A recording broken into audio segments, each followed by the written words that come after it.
Tadi saya telah menyampaikan kepada Anda definisi hipnosis menurut US Department of Education Human Services Division, yaitu penembusan faktor kritis dari pikiran sadar dan diterimanya suatu sugesti atau pemikiran tertentu oleh pikiran bawah sadar.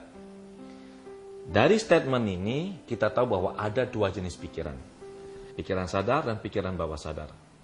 Pikiran sadar mempengaruhi dan mengendalikan hidup kita sebanyak 12%. Pikiran bawah sadar 88%. Jadi dua jenis pikiran ini bekerja bersama-sama secara simultan saling mempengaruhi. Kalau kita lihat presentasinya, hidup kita dikendalikan hampir 90% oleh pikiran bawah sadar kita. Sekarang untuk lebih memperjelas lagi, saya akan menggunakan analogi komputer untuk menjelaskan teori pikiran. Saat kita lahir hanya dengan satu jenis pikiran, yaitu pikiran bawah sadar. Pikiran bawah sadar ini sudah terbentuk sejak kita dalam kandungan. Jadi pikiran bawah sadar ini ibarat komputer, itu hard disknya, yang bisa kita isi dengan berbagai data dan program. Sejak usia 3 bulan dalam kandungan, seorang bayi, janin itu sudah bisa diprogram. Dan program itu masuk ke bawah sadar. Begitu bayi itu lahir, maka lingkungan akan melakukan programming terhadap pikirannya dia. Jadi saat kita lahir, kita hanya membawa satu pikiran, yaitu pikiran bawah sadar saja. Pikiran bawah sadar terdiri dari dua komponen.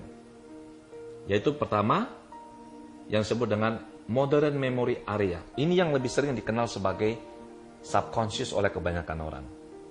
Satu komponen lagi yaitu the unconscious mind, itu disebut juga primitive area.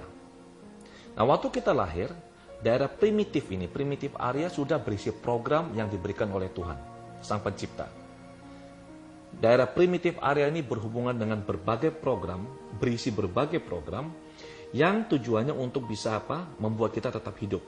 Program untuk bernafas, sistem kekebalan tubuh, kemudian memunculkan sensasi-sensasi fisik yang mewakili suatu perasaan, sistem kekebalan tubuh, pencernaan, dan segala macam. Jadi ini ada di primitive area. Sedangkan yang sering dikenal orang sebagai subconscious mind, yaitu modern memory area, ini waktu lahir itu blank, seperti hard disk komputer. Dan kita mengisi, keluarga mengisi, lingkungan mengisi berbagai program ke dalam subconscious mind kita, ke dalam modern memory area. Nanti dengan proses tumbuh kembang pada saat kita usia 3 tahun, pada saat itulah baru terbentuk pikiran sadar atau conscious mind.